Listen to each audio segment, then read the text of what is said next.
First, prayer was taken out of school. Then the Bible was taken out of school with other court decisions. Then the 10 Commandments had to come down off of the walls, and not just in schools, but in public institutions. The progression has been purely secular. It has been the elimination of any religious attachment, and it has primarily come through the court system.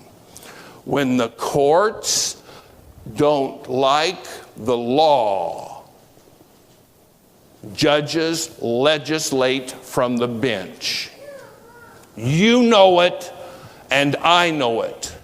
Let's stop pretending that doesn't happen. And that's what has happened to the First Amendment.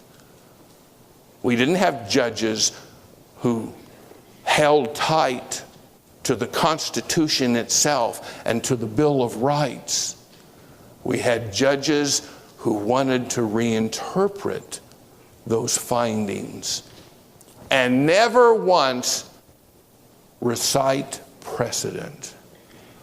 Not one precedent was set as an example in the 1947 case. Not one person spoke on behalf of we're going to make this change, and here's historically why we're going to make it. You go back and read the case. Not one precedent was set. No one said, well, here's what really was meant from our founders, because it has been reaffirmed by the Supreme Court several times. It's been reaffirmed by our Congress. No one went back and looked for that kind of precedent. And they couldn't recite any precedent because, folks, there were none. There were none. I'm not trying to put down the United States Supreme Court of any era. Darn it. A bishop put his hand on my head and said, from this point forward, you are ordained an elder in the United Methodist Church. Speak the truth.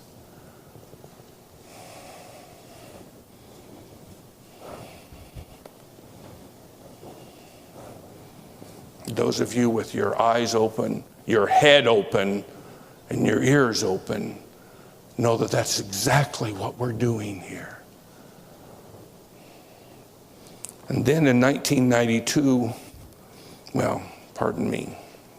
1971, the High Court stated, now think about the intelligence of this. The High Court stated that a public religious expression will be constitutional so long as the primary purpose of that religious expression is secular. That's double talk. I can be religious for as long as I'm not religious.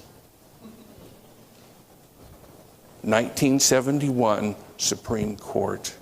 1985, the court came up with yet another test. It became known as the endorsement test.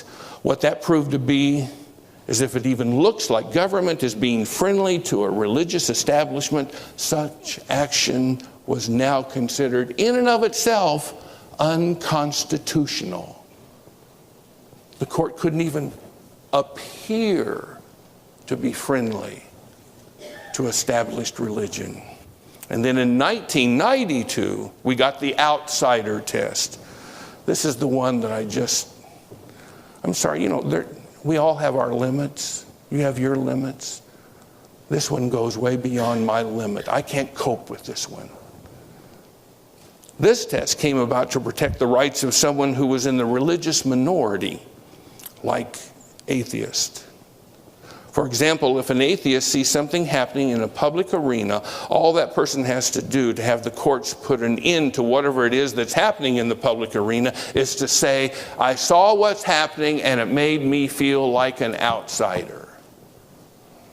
And so what happened with that ruling from our Supreme Court? Dozens and dozens of cases flooded the courts.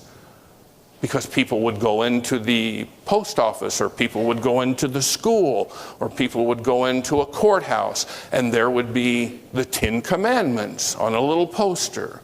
And all they have to do is say, "Oh, that makes me feel like an outsider. That pushes me over the edge." And if they feel like an outsider, then the court takes action. And you know what's going to happen. That 10 Commandment poster is coming down. Now this is the progression of what has happened in our nation. So by today, let's be current. The phrase separation of church and state no longer means that government cannot regulate or inhibit the free exercise of religious expression. Today it means, 1, all public religious expression has to be secular. 2, government can't appear to be friendly towards religious expressions. 3, if someone, any one person, feels uncomfortable, the government can stop whatever it is that's going on. Now that's what we've come to, and you know it and I know it. And in case after case, that's what we see. It is the secularization of America. Look how far removed we are from the days when President Thomas Jefferson instituted the role of having paid chaplains in the House and in the Senate. And on Sundays, those 2 paid chaplains would hold worship service in the hallways of the House of Representatives. We've covered that story before. Look how far we've come from that. I'll give you one more example. 4 weeks ago, I called Peggy, and I asked her to go to the internet and to pull off the Bill of Rights, the first 10 amendments, because the day was going to come when I would need to have all of that literature right in front of me. And she did that, and she brought it home. Now, the one that she ran off and brought home to me has each amendment written as it was originally written, and underneath each amendment is a comment. In other words, something that's trying to explain what that amendment says. What's the First Amendment? Congress shall make no law respecting an establishment of religion, no national church, or prohibiting the free exercise thereof. And here's the comment underneath. The First Amendment doesn't allow someone to be forced to support someone else's religion. That comment got the first part right, no national church, but it really messed up that second part. How do you go from an amendment that says we will not prohibit the exercise of religious expression?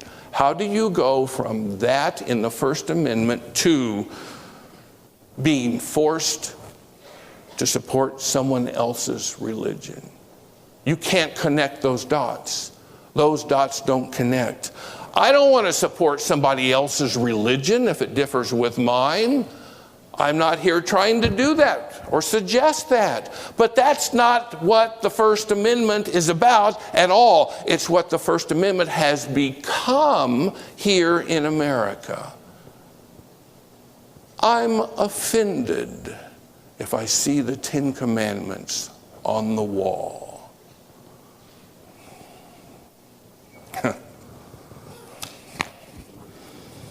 So where do we go from here? I say this to all people of any religious makeup in this nation, Christian or otherwise. It's time that we religious people wake up.